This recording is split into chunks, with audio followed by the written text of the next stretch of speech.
Gotta remember to unmute myself. It's that kind of a morning. I was gonna say, good morning, everybody. Welcome to October 23rd, 2020. I'm gonna do some more gaming in Lord of the Rings Online this morning, but before we dive into that, let's talk gaming news. Typically, I do these morning shows. Games have coffee? Do we have coffee in the morning? Can we wake up a little bit? And we can. I have a cup of coffee here with me. I'm gonna get to a nice, comfortable position. I need to go to the barbershop and change the complexion of this character because he looks a little pale. Anyway, be that as it may, I have my cup of coffee here. Let's talk gaming news this morning. So, first and foremost, I've been talking a lot about upcoming games, Assassin's Creed Valhalla and Cyberpunk 2077. There's some more news on those fronts, which we're going to talk about briefly this morning, and a couple of reasons that I'm so excited about these games. Now, before I jump into both of those, Baldur's Gate 3, early access. I did a video last week, I think, talking about, is early access worth it or not? Subjective, of course. I think it is, considering that it was, $40 to get in. I've now gotten about 60 hours of gameplay out of it. 45 hours on my first character playthrough, and now I'm, up to around 15 hours on my second character playthrough as the Ranger. I'm having a completely different experience in sections of the zone because my Ranger character has passed some nature perception checks that my other characters didn't even get the option to roll on. So I think that's really cool in the sense that Baldur's Gate 3 is really moving towards providing players with lots of different permutations. And that's something that I think Baldur's Gate 2 did a really good job of as well. But even looking at Larian Studios' other games, especially Divinity's Original Sin 2, there's just so many ways that you could complete tasks and do things. So kudos to them on that front. On the Assassin's Creed Valhalla news, I typically do not pick up season passes for PlayStation games, for any single-player games, for that matter. I typically will play the game, whatever's the launch game. I'll buy the base game, play it. Maybe a year down the road, if there is an expansion or two, I will pick them up in a bundle package. This has been the case for pretty much every game I can think of that are single-player games. But I might be making an exception for Assassin's Creed Valhalla. So I was reading the news the other day. There are expansions which are already planned. The Season Pass is going to include 2 large expansions which are set within Ireland and France. So the first is going to be called The Wrath of the Druids, and that's due out spring of next year, and sees you tracking the Druids and exploring the Gaelic myths and delving into Irish history and folklore. So my wife and I were actually in Ireland at the end of 2017, working on a contract for Fáilte Ireland, which is the tourism board for Ireland. We were there for a month. We were there on a speaking gig at a travel conference called TBEX. We were there speaking on marketing and brand development. And then while we were there, we did a big 2-week road trip along the Wild Atlantic Way, and also 2 weeks working with the Irish Tourism Board on some press campaigns. And so, I have that aspect of Ireland that I really love. But the other component to this is that when I was a teenager, many years ago, I was obsessed and fascinated with Gaelic and Celtic culture and lore. And for a long time, I wanted to go study at the University of Aberdeen in Scotland and study Gaelic and Celtic history and basically become an archaeologist for that lore. And I used to read, there was a good 4 or 5 year period of my time in my mid to late teens where I was just obsessed with that culture and that lore, and that's all I read was books and histories and so many versions of the Arthurian legends, and it was a part of my life where I was just obsessed with Gaelic and Celtic culture and lore. And so being able to go to Ireland at the end of 2017 and spend a month there immersing myself in the culture with my wife and everything was really cool. So when I saw that this was the first planned expansion for Assassin's Creed Valhalla, I went, I kind of maybe might want to think about the season pass and just go ahead and pre-purchase all this stuff. Now, the second one is called The Siege of Paris, and that comes out next summer. And it says it chronicles a key moment in Viking history while concluding the legacy of Ivor's clan. So, the Siege of Paris obviously was something that happened when the Vikings attacked Paris. We were actually in Paris last year. In September of last year, we went and spent a couple of months on the ground. We were there working with the team at Hidden Compass. It's an award-winning travel publication for whom I work as the marketing manager. It's kind of one of my day jobs. And we were there doing a 2-week workshop with National Geographic editor and writer Don George and National Geographic photographer Catherine Carno and the team at Hidden Compass. I was there as the official photographer and videographer as well as marketing manager. And so we spent a couple of weeks in Paris and got to immerse ourselves in Parisian culture and just really enjoy ourselves and go into the history of things. It was a storytelling workshop, so there was a lot of excursions throughout the days where we were going, and everybody was on site doing research and development for their stories and photography. So I think for me, looking at those two things, it kind of made me want to pre-purchase the expansions. Now, behind all of this also is that I have a Scandinavian background. My great-grandmother was from Finland, and so I have a cultural pull towards all things related to the Vikings. And it doesn't hurt that my wife, Chris, loves everything related to the Vikings. So Assassin's Creed Valhalla is looking to be a game that, for me, is going to fulfill a lot of different roles, whether it is just diving back into the Viking culture and heritage and history that is a part of my background and something that my wife is very passionate about. And also on top of that, it's going to be a fun game, but then it goes into the Gaelic and Celtic stuff and Irish lore that I had such a deep passion for in my teens. And then I think just all those things combined is making me consider for the first time ever actually picking up the game with the season pass included, which I've never done before for a single player game. But it's looking to be something that I actually want to dive into and immerse myself into enough that I will play it continually. We'll see. I may still wait until both the expansions are out and then just buy them and play them then. You never know. And then on to Cyberpunk 2077 news. So I've been waiting for this game for a long time. 5 years, 6 years. I mean, it was first announced, I want to say, like 9 years ago. I've been obsessed with it for about 5 years, I think. Maybe 4, somewhere in that ballpark. And every day there's press coming out. Excuse me, that just makes me want to dive into this game even more. It also doesn't hurt that The Witcher 3 pretty much tops my list these days of greatest RPG, like that style of RPG, open world RPG of all time. It just takes the cake for me. There's been no other game that even comes close to it.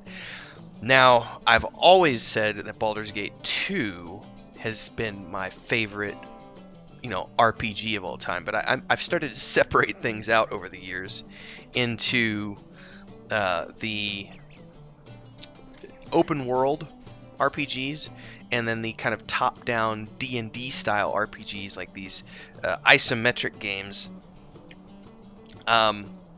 where you're playing with a party of characters as opposed to just the single character that you play as Geralt of Rivia in the Witcher games.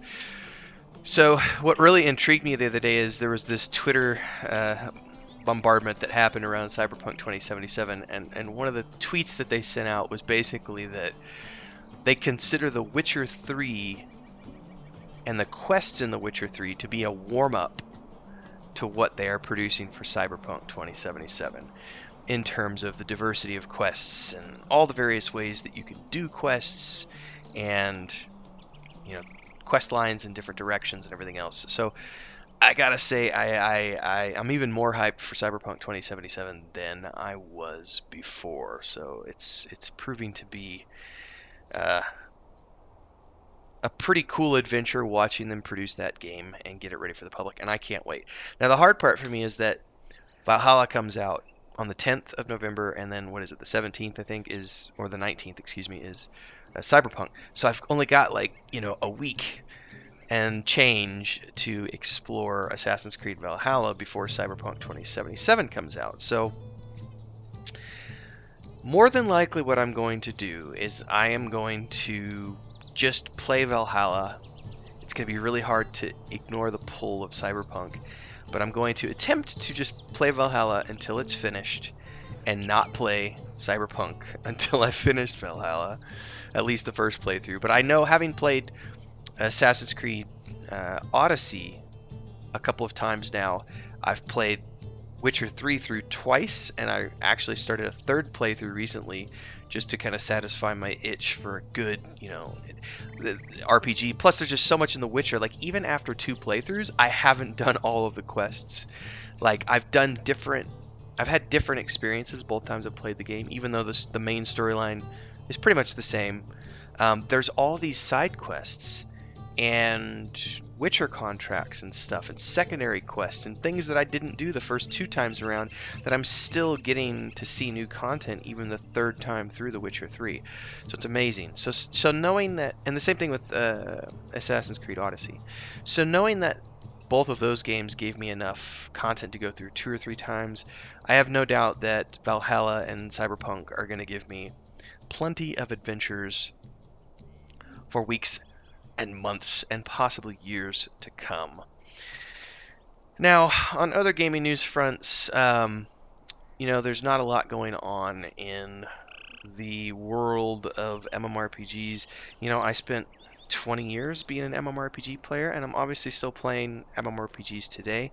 Lord of the Rings Online is one of the games that I come back to quite frequently. I also recently I streamed for about 3 weeks. I did the Smuggler all the way through on Star Wars: The Old Republic. I streamed that over on Twitch. And then I started the Trooper before I got busy with Baldur's Gate 3 Early Access. But my days of needing to be in a guild and needing to be in a group and needing to be involved in group-based gameplay all the time, those days are kind of over. Which is ironic considering that for the past 6 years I've been heavily involved in the creation of the Saga of Lucimia MMORPG as the creative director and founder of Stormhaven Studios and as the author of the Saga of Lucimia book. But despite my passion for group-based gameplay and my belief that it still has a place in today's group-based gaming, I'm just, as an individual, I'm finding myself less and less involved in group-based gaming as time goes on. And the reasons for that are multiple, but it also is just like companies are creating games now that are so immersive that you can go in and have this incredible experience. Not all games, some games. You can go in and have this immersive experience that really pulls you into the game and into the world and is a challenging experience. And yet, you know, you're interacting with other people and everything else. I think there's something to be said for games that are open world with multiplayer components, even though I dislike a lot of the like cheesy mechanics that are put in place, like dailies. I hate dailies. I really hate dailies. And I'm not a big fan of a lot of the matchmaking systems. Like, I still think that if you're going to group with people, there should be some element of getting to know the people you're going to group with and having communication with them and everything else. And as opposed to, say, as much as I enjoy playing Call of Duty with my uncle and my cousins, I can't play that game as an individual, just jumping in to matches with randos. I can't do it. There's something about that experience that just completely turns me off. Now, playing that game with 3 other people in a squad where you're all on voice chat and it's coordinated and you're playing for a couple hours, that's a lot of fun. I think I'm actually supposed to play with those guys today. I was supposed to play yesterday, but I got busy with a bunch of work. So that aspect, I still enjoy the multiplayer component, but I just don't like the matchmaking systems. And as a result, I don't play a lot of Call of Duty because of that. I also tried to play, now I'm blanking on the name of the game. It was another one of the Battle Royale games. Starts with an A, and it's from the company who did Apex Legends. Sorry, I was spacing on that. And I just couldn't get into Apex Legends for the same reason, because nobody I know is playing Apex Legends, so I was stuck literally only playing with people in the matchmaking system, and it just wasn't fun. I mean, maybe one match out of every 10, you would meet some interesting people, and you get to know them for 15, 20 minutes, and maybe you go on to play 2 or 3 matches with those people, but I never, none of those people ever became, friends that you go on to play the game with multiple times. And maybe that's partly on me because I didn't make enough of an effort or not, but So, I don't have a lot to say on the MMORPG front. Obviously, World of Warcraft's latest expansion is coming out, and I couldn't give 2 shits because I'm not really a big World of Warcraft fan. I mean, I played Classic when it came out last year, and our guild gaming community did 6 months, and it was a lot of fun. But I got all the enjoyment out of that I'm ever going to get. I have no desire to play the new version of World of Warcraft. There's really no MMORPGs that I'm looking forward to at the moment. If there was a multiplayer game, I would love to see a new Star Wars game, because even though I love the Old Republic, it would be cool to see a Star Wars multiplayer game set in another part of the universe. I will say that I love Dune, and I'm disappointed and saddened that Funcom is the company making the Dune MMORPG, because they've already stated that it's going to be a survival game in the same theme as their Conan games. And I've tried the Conan games, and I just can't get into them. I just don't. I'm not a huge fan of the survival genre. Now, it does make sense to some degree for Dune, because if you're on the planet of Arrakis, the desert is a harsh place. Still suits, and that I might actually find myself enjoying Dune as a survival game, but I'm leery of it because of my dislike of the genre. So we'll see how that pans out. I think I'm going to wrap up this early morning chat here. I just realized I've sat here and talked the whole time and haven't actually had any of my coffee other than at the very beginning. What the hell was that? Hang on. Something was making noise in-game. Someone over there turning into a bear. I gotta admit, ladies and gentlemen, that scared the hell out of me. What the hell is going on? Somebody's making tons of noise. Somebody's shape-shifting into bear form. Wow. So I think that's as good a place as any to wrap up this morning's episode of Games Has Coffee? And in this case, games do have coffee. I had coffee. So thanks for tuning in to episode, I believe this is episode 7 of Games Has Coffee. For those of you who are tuning in after the fact and watching this on YouTube after it's been uploaded as an individual episode, thanks for following along. Don't forget you can subscribe to the channel if you liked what you heard, and if you want to hang out with me more, hit the bell icon to get more updates as they go live. And stick around, I've got more stuff coming in the pipeline. I'm going to be doing a live reading of the prologue of Echoes of the Past, Book 1 of the Saga of Leucemia, probably tomorrow, Saturday or Sunday. I'm going to do a live reading of that. And I'm still working on that short story that I'm doing a live writing of here on YouTube, so stick around for that as well.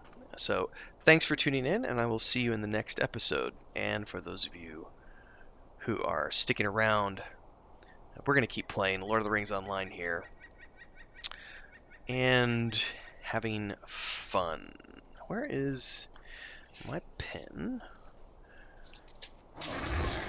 That bear noise is hilarious.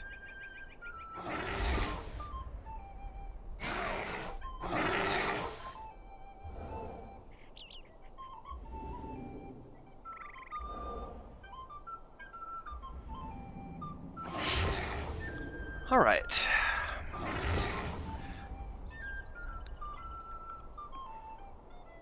For the rest of you who are joining today, welcome. We're going to continue the adventures of my minstrel here. That guy's shape-changing is driving me nuts, but he's probably just completing the deed, repeating that quest over and over again. It's all good. We're going to continue our adventures here in Lord of the Rings Online this morning. Yesterday I picked up a minstrel just for the purposes of showing off the Shire. And I did that yesterday's video was called A Hobbit's Life for Me. And today we're going to continue exploring the Shire. I actually managed to level up yesterday. I went from level 1, or from 6, excuse me, because you leave the intro around 5 or 6. I went from level 6 to level 10 yesterday, only doing the postman delivery quests. So I didn't, and I think I turned in some other quests along the way that I found, kind of like this one behind me. There's a quest here from someone. This actually might be the quest. It's been a foul day, it has. Okay, so this is actually the turn-in for completing the Postman of the Shire chain of quests. So as I came across quests like this to turn in, I obviously turned them in. Oh, and he's got a follow-up quest. Could I take a moment of your time? Thanks again for your work restoring the Quick Post, Donovan. Our good name means so much to me. There was one more thing. If you have a moment, tell me so. It's going to give me a cloak, which doesn't look very groovy, but I get a title. Can't a body be left alone? I am now known as Donovan of the Quick Post. So I completed that quest. I got a new title, which is very cool. But the interesting thing is that even without the experience bonus of the subscription, and I'm not using any experience bonuses from Destiny points or anything, because it's the new character on this server, so I don't have Destiny points on this character. I still went from 6 to 10 without doing any quests, other than, a couple of that I turned in along the way. What's really interesting to me is that I picked up 36, I only have room for 40, but I picked up 36 quests in my running around the Shire, and I ran around the entire Shire. I mean, you go from the homesteads to Mickle Delving, to Waymeet, to Needlehole, to Tuckborough, to Hobbiton, to Overhill, to Bywater, Frogmorton, Stock, Budgeford, Scary, Brockenborns. So they send you all over the Shire with the mail quest. And as a result, I ended up where I've got a ton of quests now, and I haven't done any quests yet. Now, I will say that one of the things I really like about Lord of the Rings Online is that in traditional other games, and if you're new to this channel and who I am as an individual, over the years I've done posts and articles and things of that nature on how much I detest quest hubs and fetch quests is what I call them. Milk runs is another terminology. I believe episode 1 of the Mondays in MMORPG series talked about the milk run and how I hate the milk run. It's where you get these pointless quests and it's like no one cares about Thor going to the grocery store to get a gallon of milk. Like, that's not heroic, that's not adventurous, and that's why we don't hear about the mundane things that Thor does on a daily basis. Instead, we hear about Thor going up against, the other gods of the universe and these incredible foes like Thanos, where he has to go up against that character with other members of the Avengers, if you're looking at the Thor from the Marvel Universe. Those are the things that make it into the tales, and those are the heroic stories that get handed down over the years. And so that's why I really dislike milk runs, fetch quests, quest hubs. But I will say, one of the things I love about Lord of the Rings Online, and I've extolled the virtues of this in the past, is that, and this is something that some people don't like, this is a text-heavy game, and the writers of this game have done an incredible job of keeping the quests very much in the tune of the Lord of the Rings and Middle-earth. Now, not necessarily so much with all of these, like, Shire quests, that would be the zone quests, but the epic quests for the book series, following the actual main storyline of the game. That's actually something that has been incredibly well written. And I may do an episode with my main character, who's a ranger, and he's off in Rohan right now. Uh, and you get into these. I mean, it's novel length content for the storyline, and so you're actually, you're reading. It's like reading a book, and it's incredibly well done, and it's a great way to pull you in and immerse you into the game world. So even though in many other games, and I'm going to point to World of Warcraft again for this, one of the things I really disliked about World of Warcraft is that you'd go into a zone and the quests were always rinse repeat. And there is, to some degree, there is some rinse and repeat in this game as well. All MMORPGs do that with static quests. Kill 5 of these, kill 10 of these, bring me back 5 of these, bring me back 10 of these. But the one thing I disliked in World of Warcraft, prior to the most recent expansion that they've done, is that there was no overarching story that led you through. It was just, here's a quest hub, now go to this quest hub, now go to this quest hub, now go to this quest hub, now go to this quest hub, now go to this quest hub, now go to this quest hub. Whereas here in The Lord of the Rings Online, there is very much an interconnecting story that pulls you from place to place through the epic storyline and the book quests.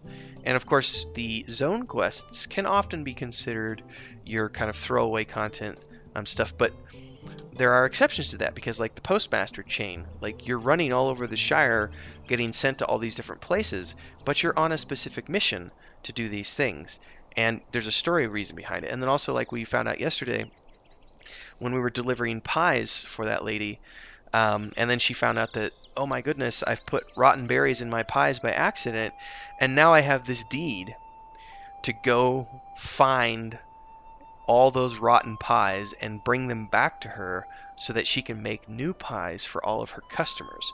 So there's a rhyme and a reason for a lot of these quests, and just some really good lore and storyline. And it doesn't hurt to have this amazing music in the background. So without further ado, let's jump in and do some questing this morning. Oh, the mobile mailbox is only available to VIP. I'm spoiled because I've never played the free version before. So I'm used to the mobile mailbox. Here we are, though, a letter of commendation from George Brockenbrook. This is something about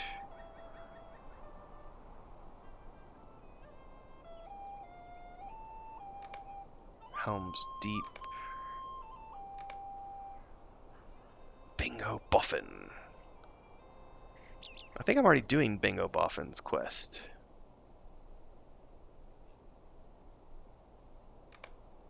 Pretty sure it's this quest at the bottom. Yep, the Ballad of Bingo Boffin. So his quest is something that's interesting because it sends you all over, and it has a lot of different quest lines, and it's a pretty interesting storyline. So we're gonna continue that maybe later. I want to work through some of these low-level quests that I have this morning, just to get them cleared out of my inventory. My quest log, my quest journal. And we'll continue our exploration of the Shire this morning. Alright, so I got a box of goodies. It's a horse whistle, which doesn't do me any good because I already have a horse. Okay, that's a crafting quest. Oh, these are those. I need to not click that quite yet. Message of thanks. John Brackenbrook, overseeing the ruling of Archit, write this on behalf of Donovan. I fought aside Donovan in an attempt to thwart the Blackwold brigands in there. So this is him giving me a letter of recommendation, which I can probably turn in somewhere here. And I'm not going to open up any more of these at the moment because it's a bunch of stuff that is essentially goodies that I will probably never ever use. Alright.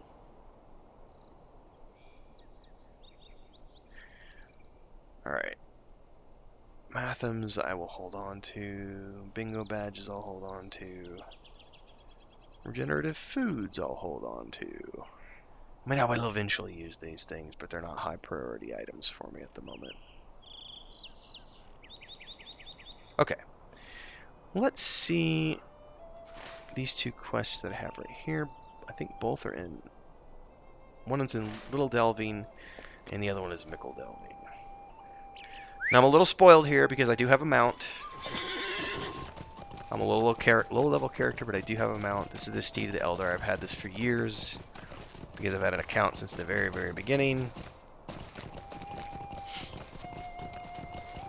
If you are a brand new player who is just starting out playing this game for the first time, you are not going to have a mount like this unless you pay for it.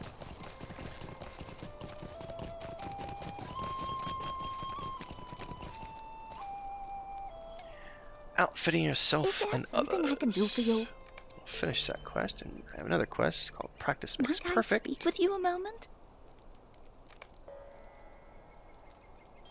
Practice makes perfect. We'll do the turn in. I Hello? have been told that you performed admirably, and for that, I wanted to see that you were well rewarded. Take this. It will allow you to craft any apprentice-level recipe that you wish. Okay. I got an ingredient pack, which is fun for crafting. Turned those quests in. Now let's run up the road to the Little Delving. And we'll turn in the message of thanks to Constable Thistlewood. Or Postman Newbuck. Either one of those guys will do.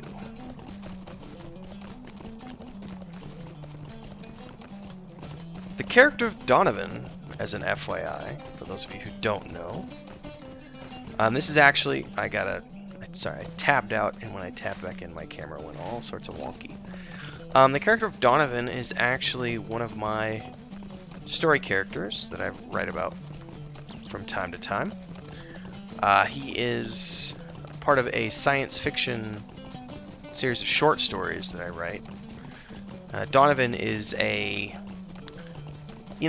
is some element of Han Solo. He's a smuggler slash bounty hunter slash informant. But my main inspiration was going back and reading a lot of Roger Zelazny's earlier works. It's the only content that I've ever written to date, professionally anyway, that is written from the first-person perspective. So it's single point of view, single character. I'm not writing, 4 or 5. Like if you look at the Saga of Leucemia with Echoes of the Past, we've got multiple main characters. You've got Darren and Amelia and Stigwell and Jorian as examples. Donovan's character is, he's a singular character, and so those short stories are told from a very specific point of view.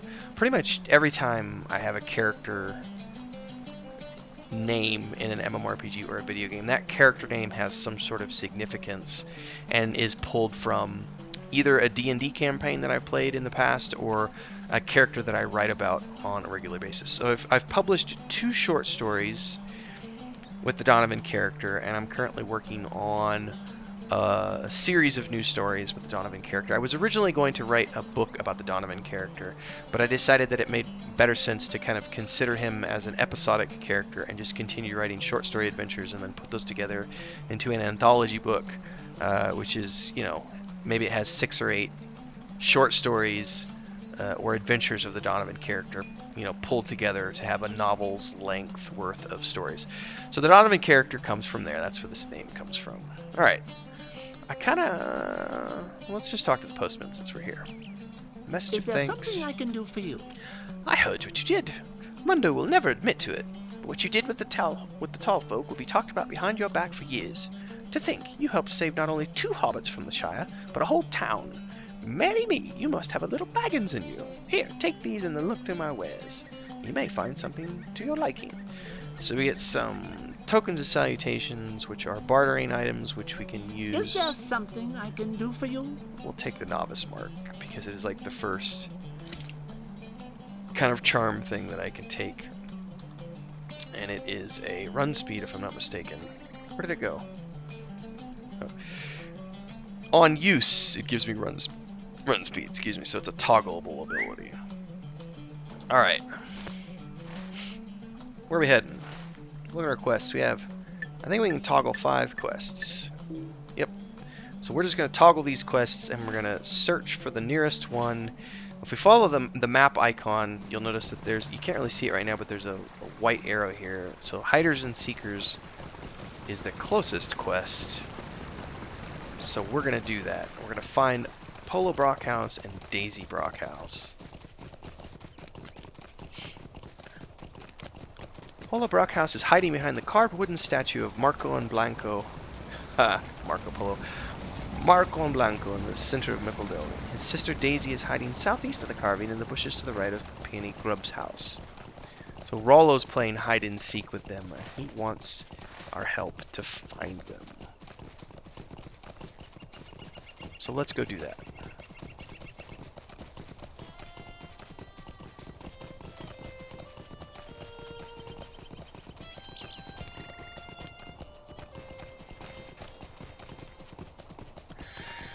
Now, in a future episode, I'm going to be covering farming. And specifically, I'm going to be covering farming and the creation of pipeweed, because every good hobbit A lovely day, isn't it? needs to farm pipeweed. Ha! Rollo sent you to find me, didn't he? It always takes him so long to find us. Just between you and me, I don't think he's very good at hiders and seekers. Alright, now we gotta find... Daisy Brockhouse.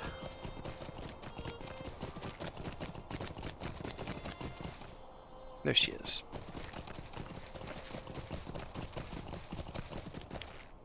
How do you do?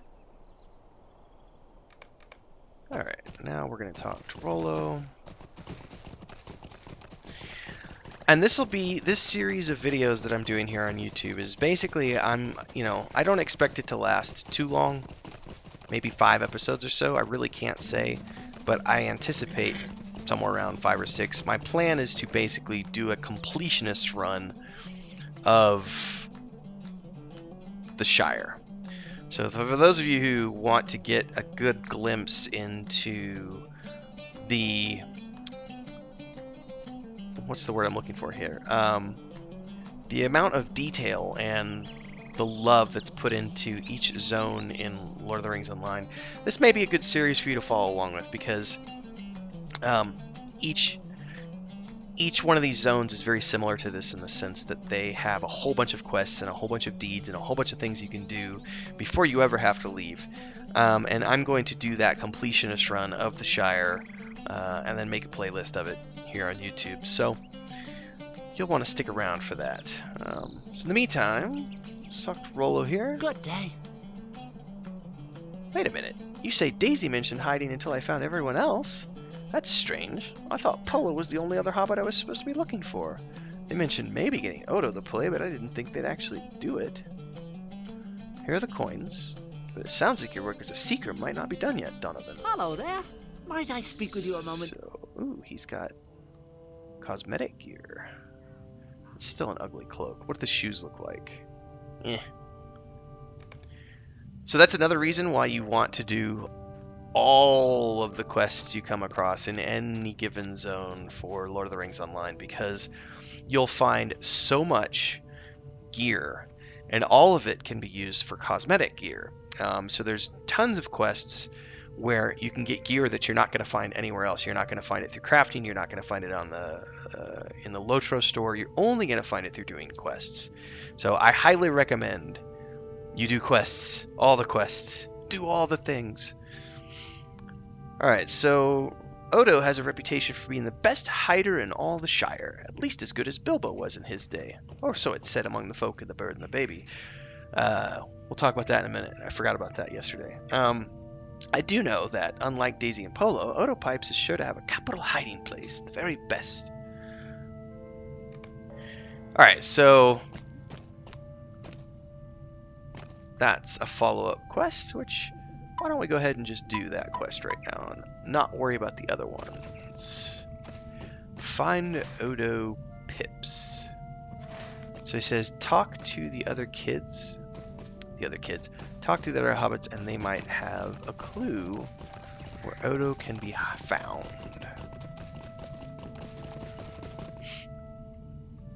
How do you Odo do? Pipes is the best hider in the Shire. I don't know where he's hiding, but I do know that he worked for a while stacking barrels at the Bird and Baby just to the north. Just to the north. So this is north.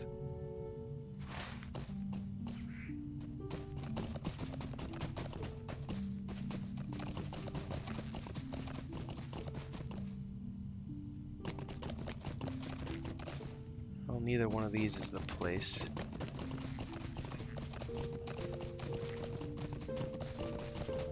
Here it is. So this is an interesting note of lore, the bird and the baby. The very first trip that I took outside of the United States when I was 19 years old back in 1999 was to go to England for 2 weeks. This is what sparked my travel bug. And if you remember me telling you guys I was obsessed with all things Celtic Gaelic as well as Tolkien at the time, in Oxford there is a tavern called Eagle and the Child, which is where Tolkien and C.S. Lewis and the other Inklings would meet on a regular basis. And that was one of the things I did when I was there. Was I went up to Oxford and I went to this place. I went to this tavern with a friend of mine, and we went and hung out and had lunch, had some pints, sat in the same room that those guys sat in, warmed ourselves by the fire. We had shepherd's pie, this big stew, and then some pints of cider, and it was just a really cool experience. We were there for a few hours. So the Eagle and the Child is also known as the Bird and the Bastard. And here they've got as a throwback and as an Easter egg for people, it's the Bird and the Baby Inn here in the Shire, which goes back to what I was talking about yesterday in the first episode of this series, A Hobbit's Life for me. In terms of the starting areas, I feel like the Shire was given the most amount of love and attention, because if you really look at the Lord of the Rings books, it is all about the adventures of the hobbits more than anything else. And they've definitely done their homework and paid that homage to the books with this game, in the sense of everything in the Shire is kind of better than it is in the other starting zones. And I say that with all due respect to the other starting zones, because I've played all the starting zones, and I love the Elven Dwarven starting area. The dwarf side in particular is really, really, really cool. And the dwarven characters in this game are also, they've done justice to the dwarven characters. I feel like the elves are kind of left out a little bit in terms of starting areas, because they don't get like their own official, like, it's not like you get to start in Rivendell. You get to Rivendell eventually, but as an elven character, you're running through the same starting area as the dwarves, and it's just it's not as cool. That's the one starting race that I feel kind of got left behind, was the elves. Humans are also very fun, going through Archit and getting into Combe and then Bree. The human storyline is very well done as well. But the Hobbit storyline and the Shire takes the cake. So that's my take on things. All right, for those of you who are going to continue watching, I'm going to keep streaming, but this is going to be the cutoff point for the uploaded video that's going to go on YouTube here in a little while. So for those of you who are tuning in later and watching this second episode of the series, thanks for watching. Don't forget to subscribe and hit the bell icon so that you get more updates as I continue to do this Lord of the Rings Online series, as well as the live science fiction short story that I'm working on, and a live reading of Book 1 of the Saga of Leucemia. We're going to be starting that sometime this weekend, tomorrow or Sunday, and for all the other games that I'm going to be playing. So stick around for all of that. For those of you who are going to be continuing along, let's continue the adventure and do some more questing here in the Lord of the Rings Online. Alright, gotta find my pen. Alright, I gotta check email real quick.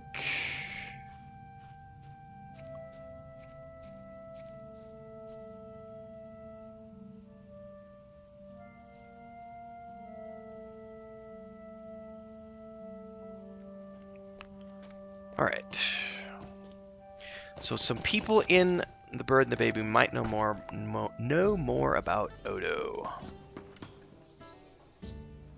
who, though? That's a good question. A lovely day, isn't it? That's fishing. I don't care about fishing.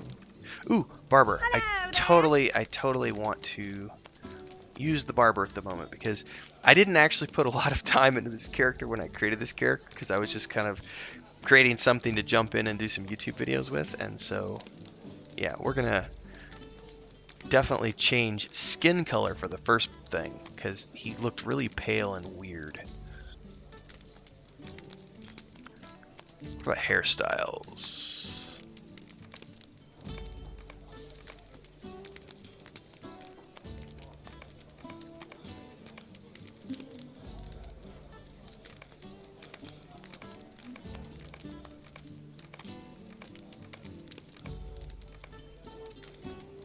Can we be a shaggy hobbit? I kind of don't mind being a shaggy hobbit.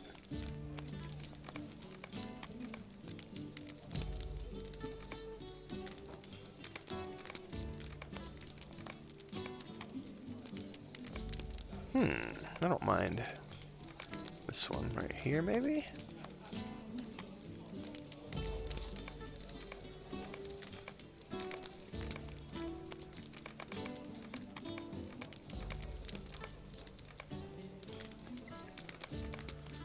Alright, details. Give him some scars, maybe? Freckles, no. We'll give him a scar. Extra detail? Nah.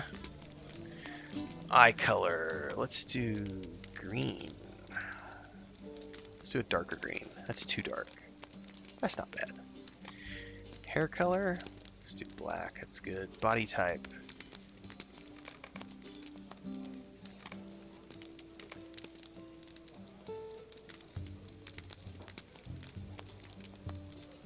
Make a buff hobbit. I'll give him a little bit of brawn. There's nothing wrong with that.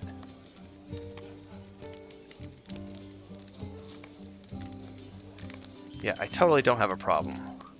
So now my hobbit looks a little better. He actually looks more like a respected adventurer minstrel that I wanted in the first place. Alright. Moving on. We need to find more information about Odo pipes. So...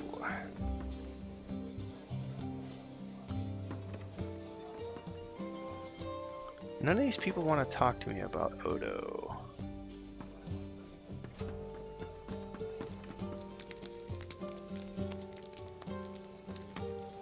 How do you do? She only offers... Good day. How may I help you? Well, let's sell to you while I'm sitting here. I don't want to sell any of my food stuff. Or my mathams.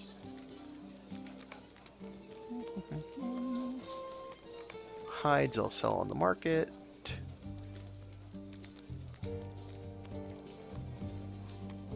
Actually, I don't think I care about the food so much. Or the dyes. It's the ingredients that I don't want to sell.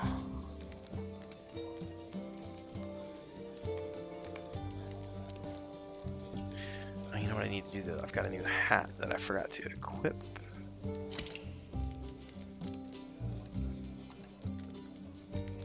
I don't like the look of it, which is why I have hats turned on. Can I help you find something, friend? Repair all, sell. I think we can sell everything. Alright, that cleared up my inventory a bit. Move this stuff over here.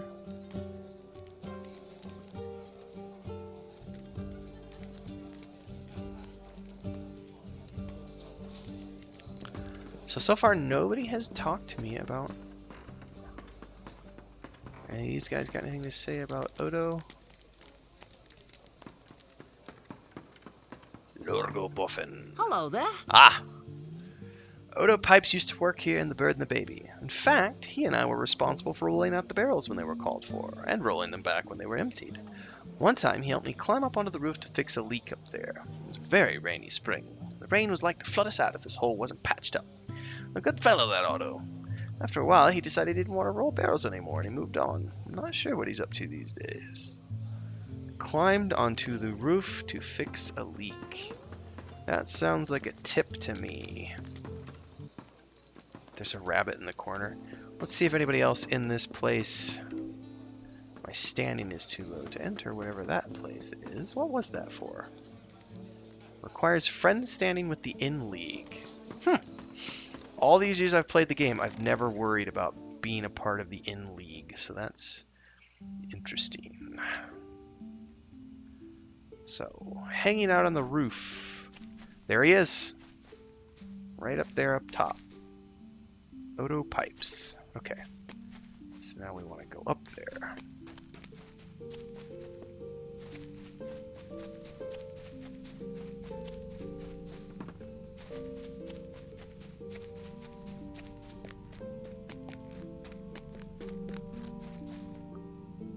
He's just hanging out. How do you do? You found me! Very well done. Very well done indeed. Next time I'll have to choose a better hiding place, I suppose. I thought this one was perfect. Return to Rollo and tell him that he knows how to choose a good seeker.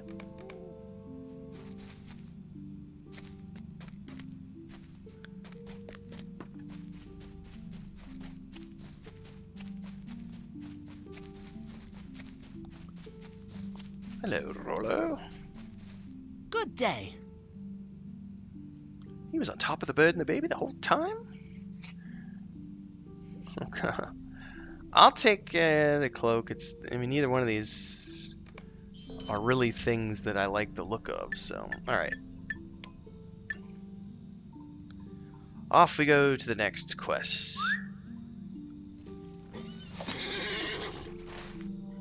Which appears to be we're going to have to ride out of town to close the shrew barrows.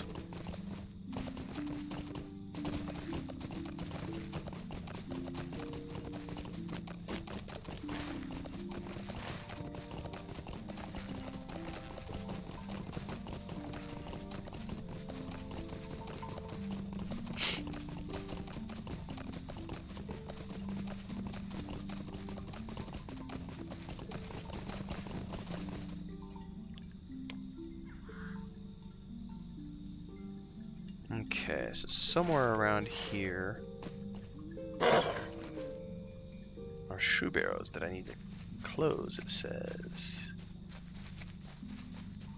Aha! And of course they're going to attack me.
Okay, that quest is done.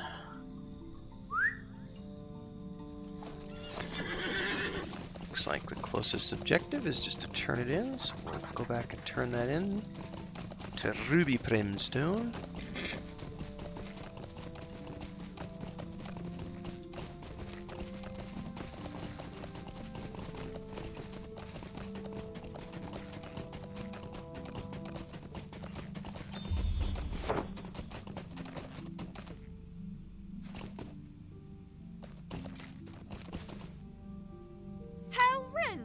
So we get our choice of a cloak, which looks stupid, or a shield, which I can't use. It doesn't really matter, I'll just take the shield because I'll be selling that.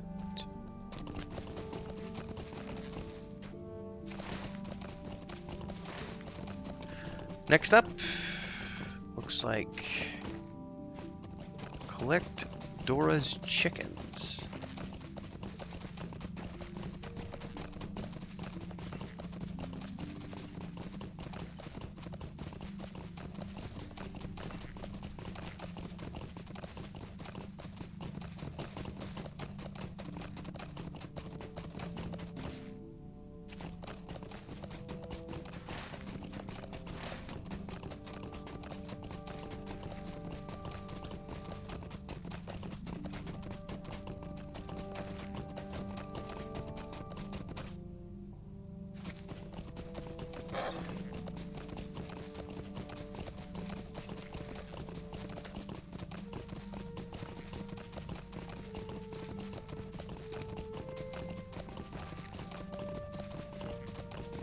Alright, so somewhere here are her chickens.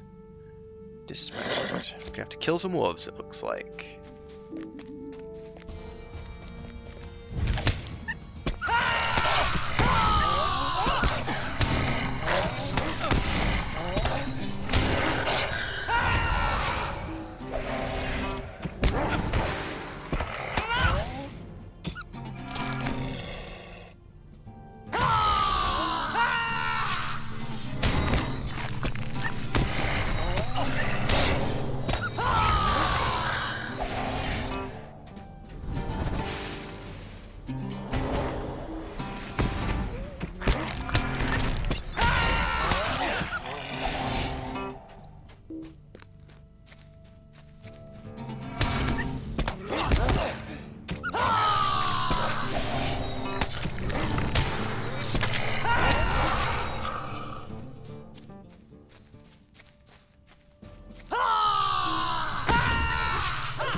Well, there's one chicken.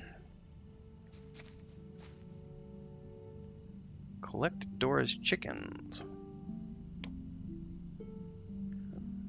Rescue her chickens, which is overrun by wolves. Well, it doesn't appear that I can do anything with that chicken.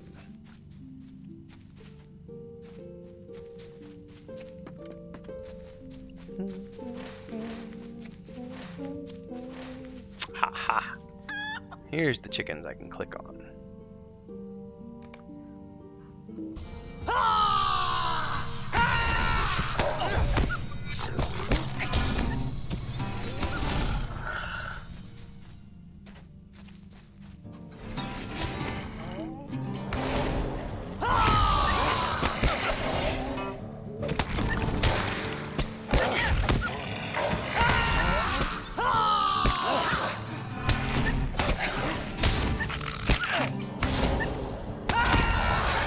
The one thing I will say about the Minstrel is it is a noisy class.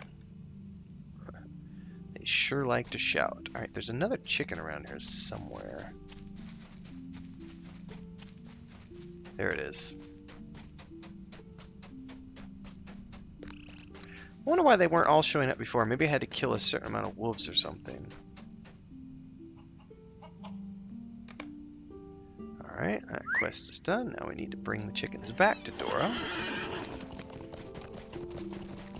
Let her know that we've taken care of her babies, as she called them. You're never gonna catch me, Mr. Wolf.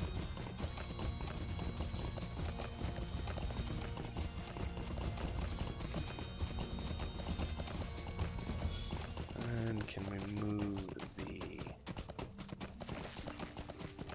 mount display down here?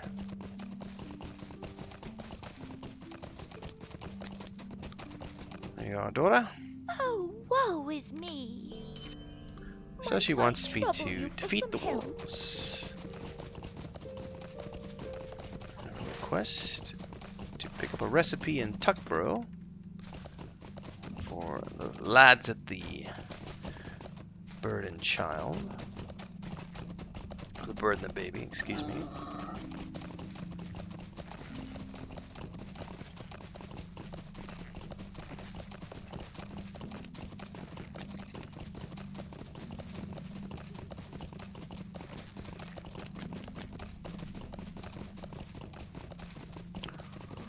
Welcome to Tuckbutter, ladies and gentlemen.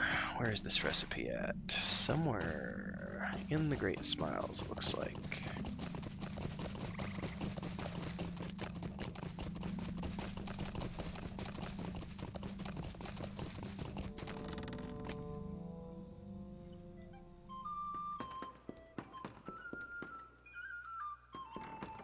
Maybe in the library?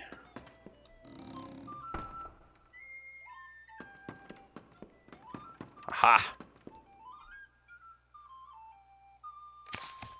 So it's a recipe for beer, as I recall. He asked you to search the Great Smiles for a recipe he thinks his great-grandfather might have hidden there. This is for a brewing festival that he's going to enter in a competition for beer. You can never go wrong with a good beer competition. Wine and spirits, my lads. Can never go wrong. With a good brewed beer. And a mug of something warm. Or cold, depending on your preference.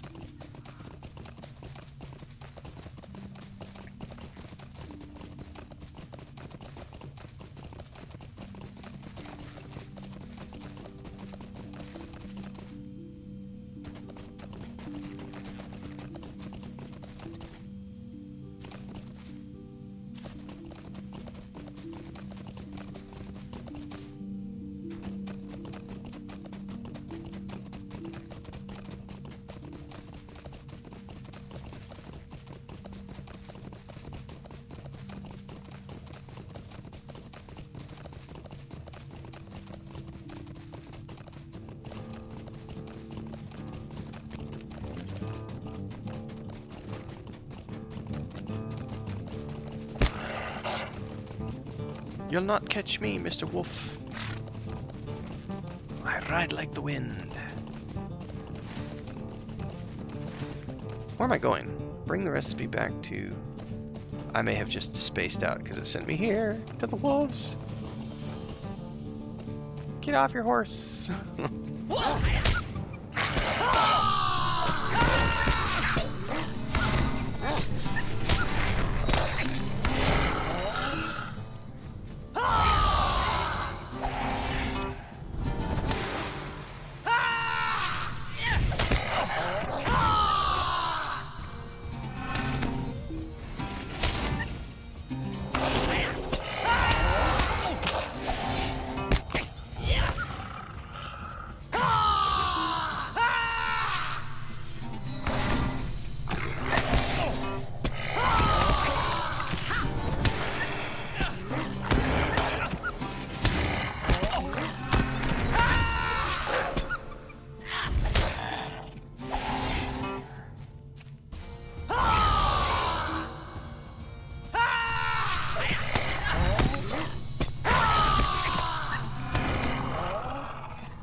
And now we're close to the gathering full of apples.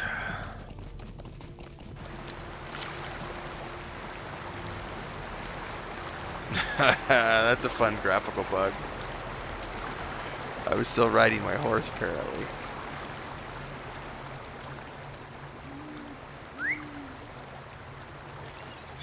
Fireworks!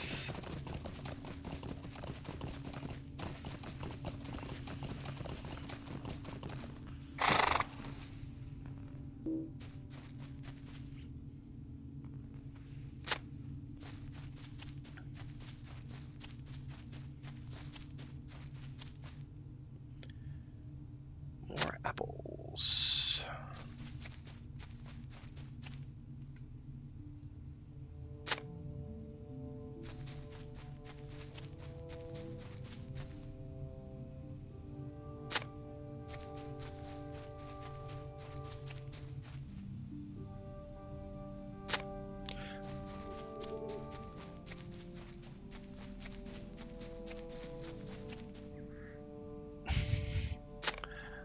I was seeing if you could check the humidifier. Please, I forgot.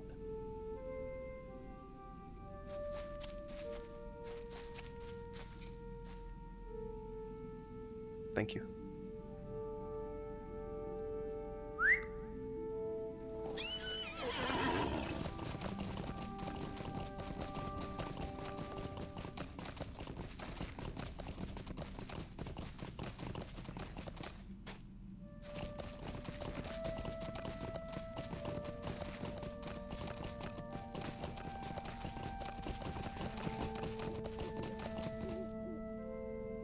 What do you need? He's got a couple of quests. Just a Training moment. for the journey. Oh, this is for the Bingo Boffins quest. I'm not going to do this quest at the moment because I want to save that for another episode. So we're not going to turn that quest in at the moment. Looks like we've got some sort of quest here.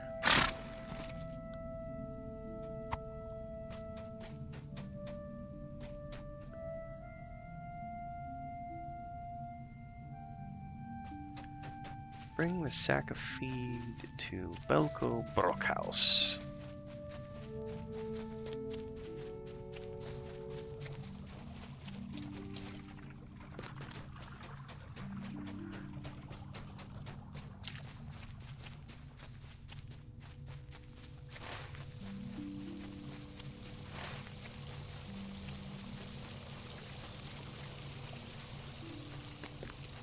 Poor little hobbit running down the road with a sack of grain.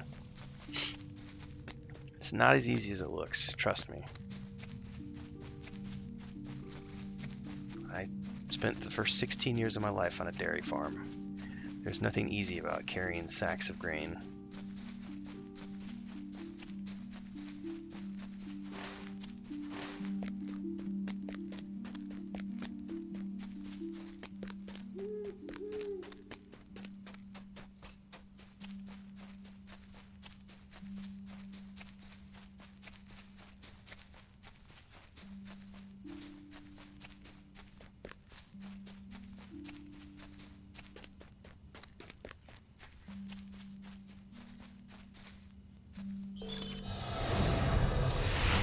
And there's a ding!